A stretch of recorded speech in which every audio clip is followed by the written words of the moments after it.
Thanks, everybody. Thanks.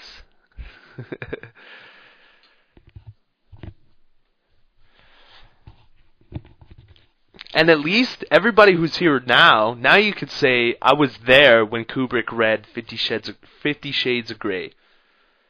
And then people will be like, so what? That sounds really fucking lame. And you'll be like, yep, I was there. And they're like, so what? That's so boring. It's so stupid. And you'll be like, yep, I sure did. So, yeah. I was there. Deal with it. Oh, but that was so boring and lame. Yeah, I was there. I saw it. You saw a full lameness unfold.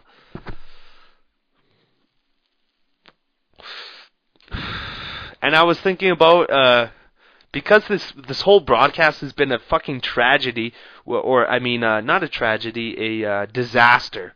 That's the better word.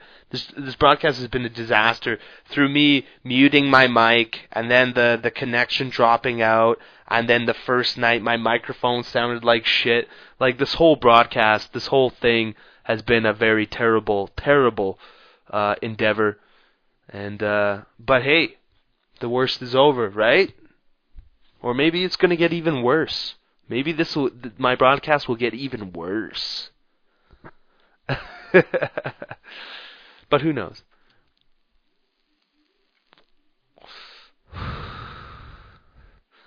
Yeah, and I noticed that I did gain some followers, and I did gain some. There were some people that I never seen before while I was doing my broadcast. They came in and they're like, "Hey, what's up, man?" And I'm like, "Hey," that's great. There's one thing that I will do as a broadcaster, and that is building my core audience. We shall get back to the point where I am a nuisance. I want to be a nuisance and just a pain in the ass on JTV. Like, it's like, oh man, that guy keeps broadcasting and people keep watching him. Why? That's what I want to create. This is what I'm going for.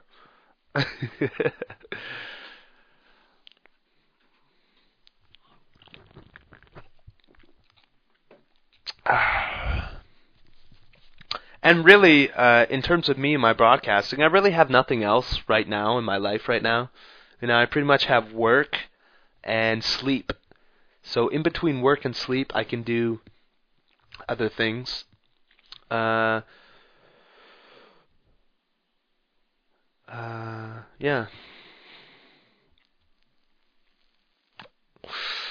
was about to go into something there, but I forgot, and I'm just gonna let it go. Any good sex stories? The last girl that I was with, I remember we were at her friend's house, and her friend let us stay down in the basement, and she had made two beds for us, and I don't know what was with this girl. But she had made up two different beds because her friend didn't know what we were at that point, so she made two different beds, and then we had like this huge fight. Me and the last girl that I was with, we had this huge fight about because I wanted to have sex that night. And so we got into this big fight, and then we started having sex, and then she was on top of me, and she's dick riding, yo. And anyway, she's on top of me, and she's like, "Oh, I don't want it. I don't want to be on top if somebody comes in because there's a lot of people in the house." And so I got very angry, and I pretty much just flipped her over, threw her down, threw her on her head, and I fucked her from the back, like in anger. I was very angry, and when she said that, like we're fucking, and then she goes, "Oh, I don't want to be on top." I just got very angry, and so without saying a word, I just took her, threw her down on the bed, flipped her over, and then I fucked her like a dog. I fucked her like a fucking dog, doggy style, with anger and ferocity. So there you go.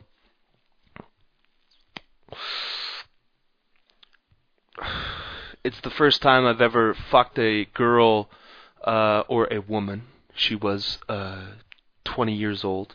20 years old or 19. Can't remember. The first time I fucked a woman with anger and malice in my heart.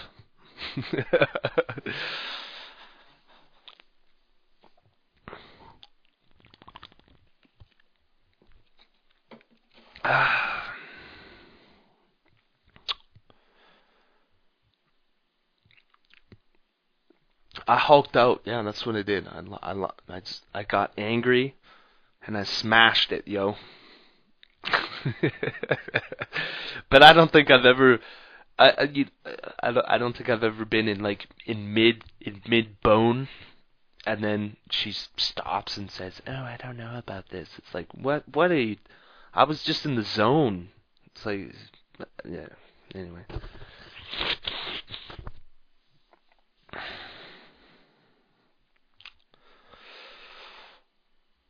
Okay. Well, that concludes the broadcast of 50 Shades of Grey.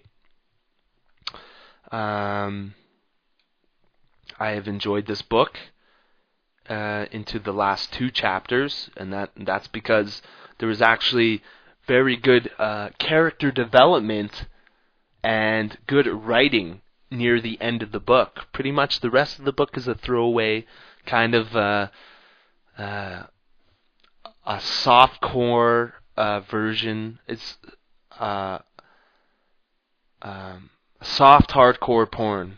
That's the best way I could put this book. It was soft hardcore. It was very interesting to see how women think and think about screwing and being screwed. That was very interesting to get inside the mind of a woman.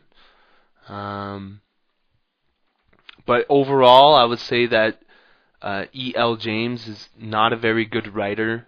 The book was not that boner-inducing. There wasn't many boner-inducing moments. Just overall, it's okay book, with the last 2 chapters of the book being the most powerful. And that is my opinion of 50 Shades of Grey. And that does it. With that being said, that finishes my broadcast of the reading of 50 Shades of Grey. So tomorrow, I have another long day tomorrow. Really, the way it looks like I'm gonna be working. Who knows? But I'll probably start the broadcast at 7 p.m. It is 10:35 p.m. where I am right now, so just work that out. I'm in Mountain Time. So tomorrow night, I'll get started at 7. I'll start with Super Mario 1. I'm pretty sure I could peel out Super Mario 1 in one night. So I'll beat Super Mario tomorrow, and then probably maybe get started on Super Mario 2. Now, but who knows? I haven't played Mario in a long time, so maybe I won't be so good at it. But that's what's going down. So, everybody, thank you very much for tuning in. This has been Kubrick Reads 50 Shades of Grey, as presented by me. My name is Kubrick, here on Justin.tv. I will be saying good night tonight and goodbye. No, wait. How do I usually say it? Oh, yes. This will be me, Kubrick, not saying goodbye, just saying.